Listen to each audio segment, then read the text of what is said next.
ہر قسم کی حمد و ثنا، تعریف و توصیف، بڑائی اور عظمت اللہ رب العالمین کو لائق، اور بے شمار درود و سلام پیارے نبی محمد الرسول اللہ صلی اللہ علیہ وسلم پر۔ اس کے بعد ہر دین کا، ہر مذہب کا ایک خاص وصف ہوتا ہے جو کہ اسلام کے لیے نبی کریم صلی اللہ علیہ وسلم نے بھی بیان فرمایا کہ اسلام دین کا، مذہب کا جو ایک خاص وصف ہے، اس کی جو پہچان ہے، اس کی جو ایک خوبی ہے، وہ حیا ہے۔ لِكُلِّ دِينٍ خُلُقٌ وَخُلُقُ الْإِسْلَامِ الْحَيَاءُ۔ ہر دین کا کوئی نہ کوئی ایک علامتی، اس کا ایک نشانی کے طور پر واضح اس کا ایک وصف، خوبی ہوتی ہے جس سے وہ دین پہچانا جاتا ہے کہ یہ اس کی ایک خاص خوبی۔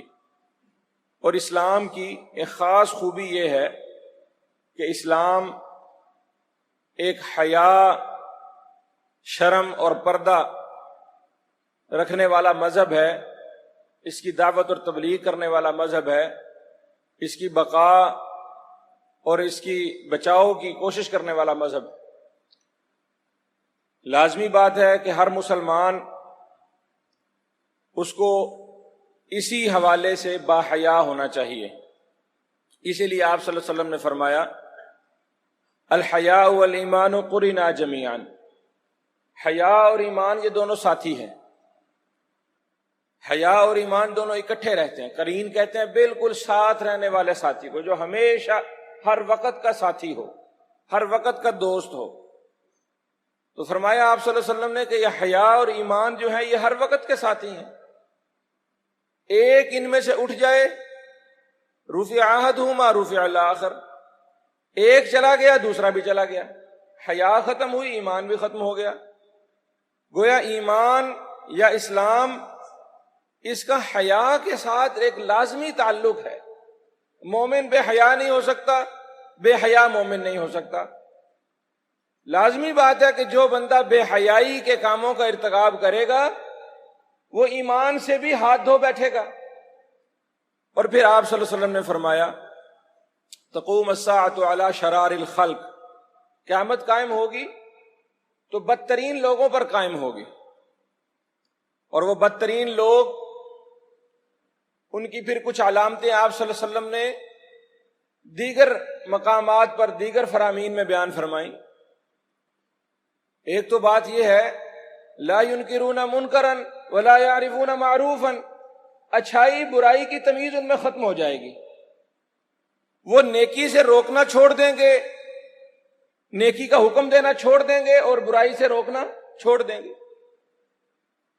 اور پھر آپ صلی اللہ علیہ وسلم نے فرمایا یتحاوجون تحاوج الحمیر، گدھوں کی طرح ان کو اپنے انسان ہونے کا، اس کی کوئی تمیز اور سلیقہ ہی باقی نہیں رہے گا۔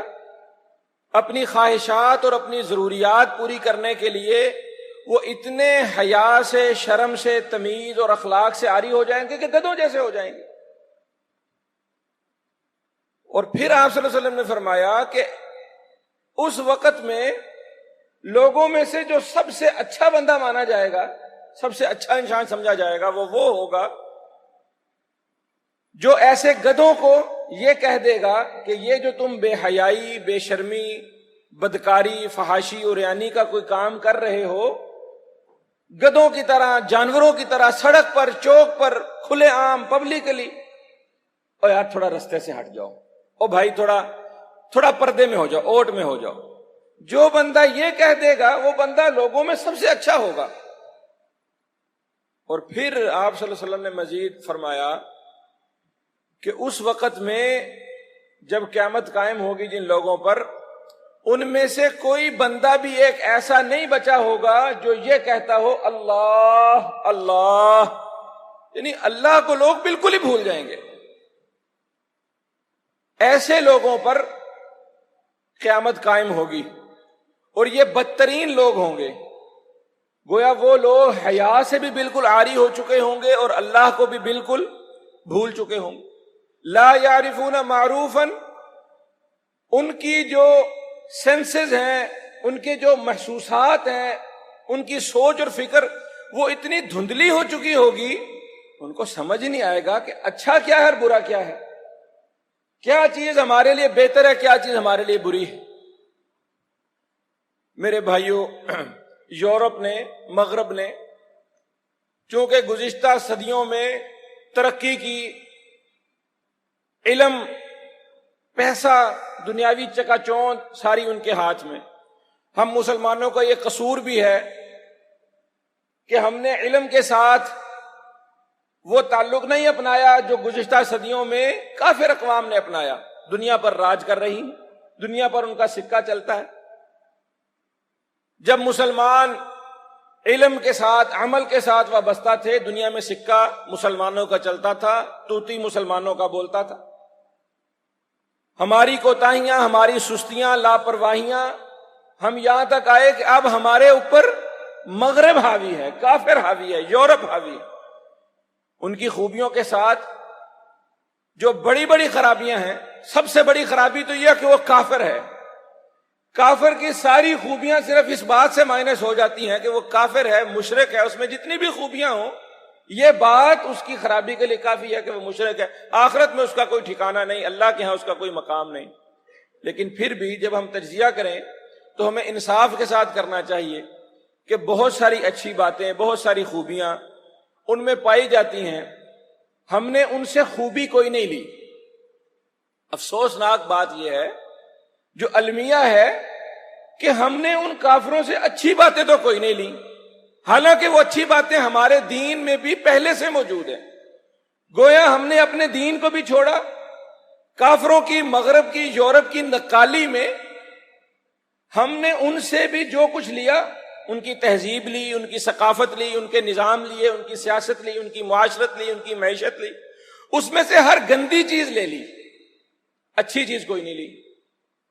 اور کافر بھی وہ بڑا سمجھدار ہے، بڑا سیانہ ہے، وہ جو انویسٹ کر رہا ہے ہمارے اوپر، وہ اس شرط پر انویسٹ کر رہا ہے کہ تم ہماری ساری برائیاں تو لے لو، اچھی بات ہم تمہیں دیتے بھی نہیں، ہم تمہیں اس کا بتاتے بھی نہیں۔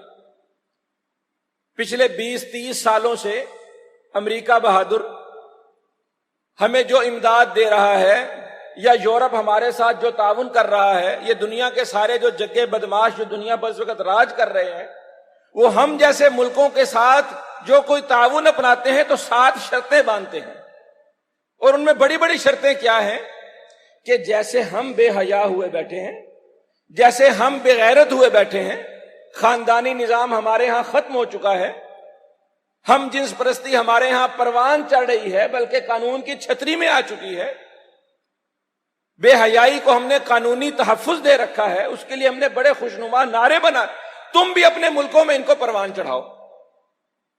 2004 جارج بش ہو، اس کے بعد کلنٹن آ جائے، کلنٹن کے بعد کوئی بھی صدر آ جائے، ٹرمپ ہو، جو بائیڈن آ جائے، ان کے سفارتکار ہوں، آپ state.gov امریکہ کی گورنمنٹ، ان کی سرکاری ویب سائٹ ہے، آپ اس پر جائیے، اردو ترجمے کے ساتھ بھی موجود ہیں، ان کی سفارتی ترجیحات میں یہ بات شامل ہے، آپ خود پڑھیں کہ ہم جس ملک کے ساتھ تعاون کریں گے، ہمارے سفیروں پر، ہماری ایمبیسی پر، ہمارے قونصلیٹ پر جو ہمارے ہرکارے، ہمارے ایجنٹ کارندے ان ملکوں میں موجود ہیں، ان پر لازم ہے کہ وہ ان ملکوں کے ساتھ جو تعاون کریں، ساتھ ان سے یہ شرطیں منوائیں کہ وہ ہم جنس پرستی کو تحفظ دیں گے، وہ بے حیائی کے بارے میں جو ان کے خوبصورت خوشنما نعرے ہیں ان کو قانونی تحفظ دیں گے، ان کو اپنے آئین میں شامل کریں گے، نارملائز کریں گے۔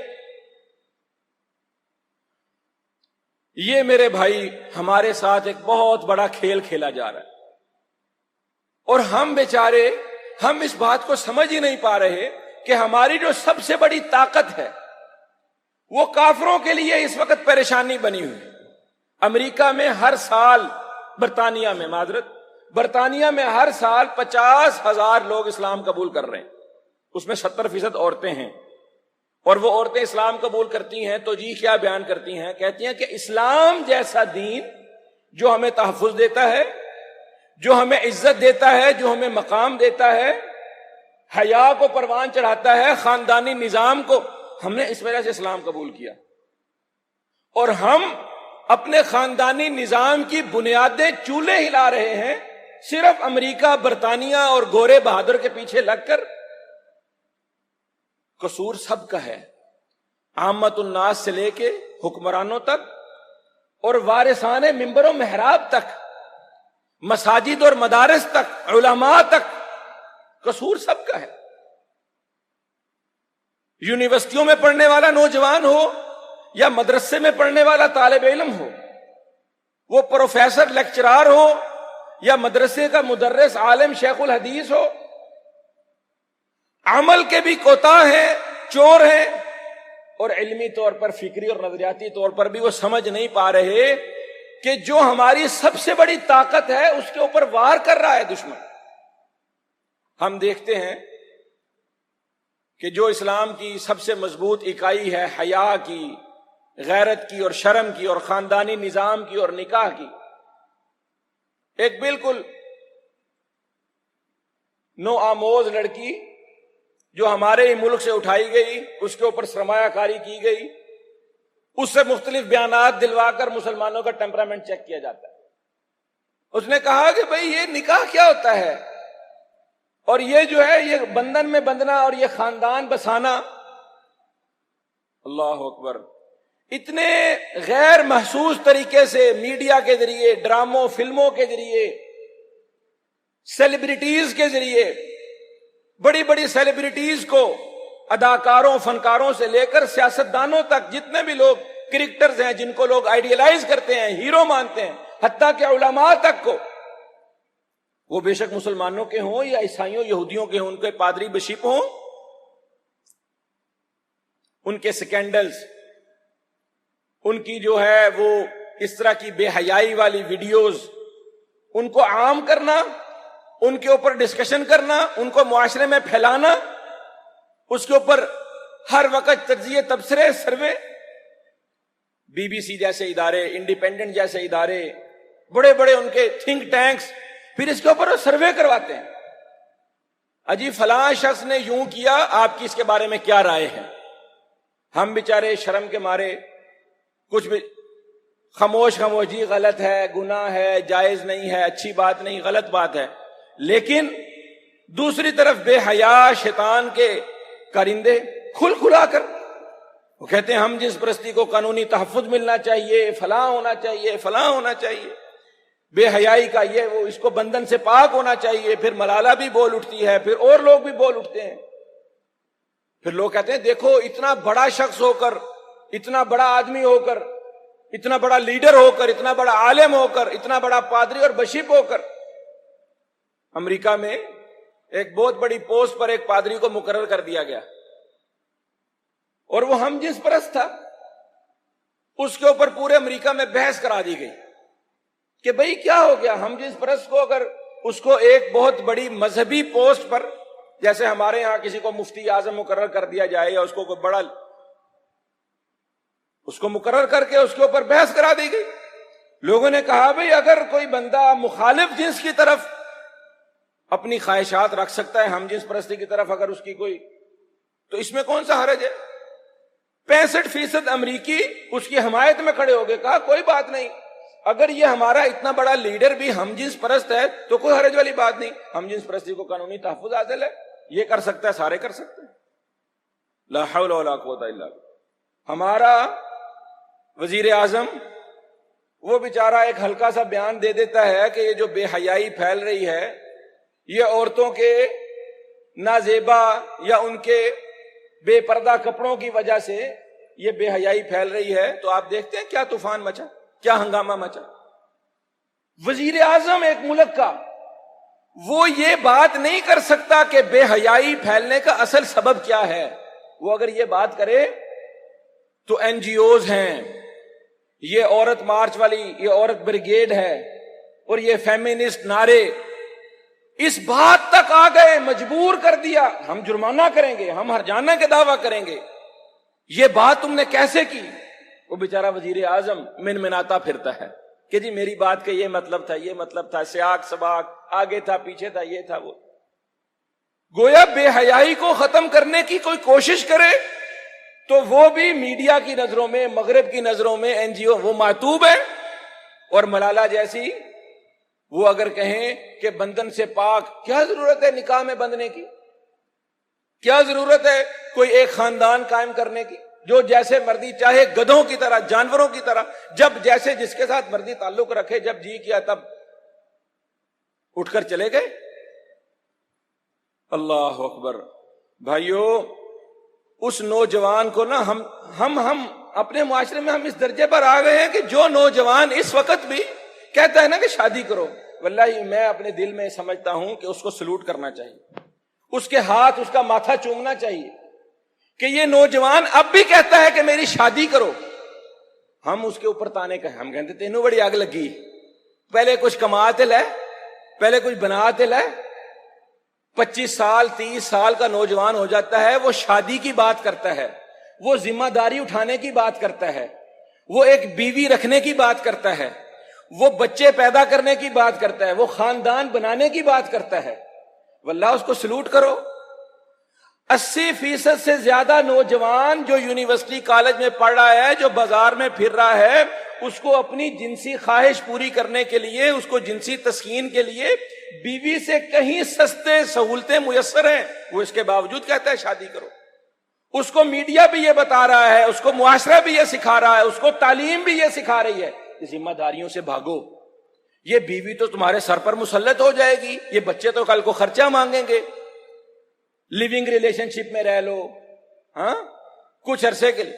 ان ساری چیزوں کے باوجود اگر ایک نوجوان شادی پر تیار ہوتا ہے اور ایک عورت اپنا گھر بسانے، دونوں طرف یہ ذہن بنائے گئے ہیں، دونوں طرف بڑے ہی غیر محسوس انداز سے عورتوں کو اس بات پر ابھارا گیا ہے کہ تمہاری تو ذمہ داری کوئی نہیں، تم ایک خاوند کی محکوم بن کر رہو گی، مظلوم.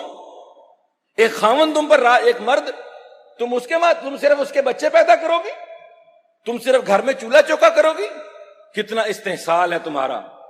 تم تو جاؤ بسوں میں کھجل ہو، تم تو 40 50 لوگوں کو ہنس کر مسکرا کر پانی پیش کرو، تم ہوٹل میں جا کے ویٹرس کا کردار ادا کرو، تم دفتر میں جا کے اپنی باس کی گالیاں سنو، ہاں تم سڑک پر کھڑے ہو کے تم جو ہے خوش ہو کر چہرے پر لیپا پوتی کر، تم گاہکوں کو لبھا کر پروڈکٹ بیچو، تم گھر میں اپنے خاوند کے لیے سرخی پاؤڈر نہ لگاؤ، استحصال ہے. تم گھر میں اپنے بچوں کے لیے روٹی چولہا چوکا نہ کرو، یہ تمہارے ساتھ زیادتی ہے. تم اپنے ساس سسر کی خدمت، تم ان کو مسکرا کر نہ دیکھو، تمہارے اوپر تو شرن بھی پابندی کوئی نہیں.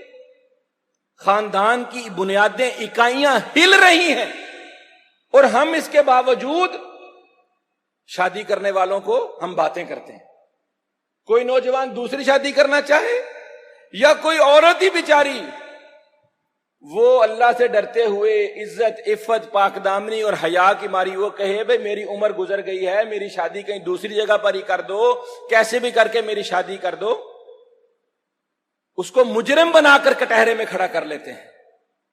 پھر اس کا نتیجہ یہی نکلے گا کہ معاشرے میں جو جنسی آوارگی ہے، یہ جو بے حیائی کا طوفان اور سیلاب ہے، اس کے آگے کیا ہوگا جو ہمارے سامنے ہو رہا ہے.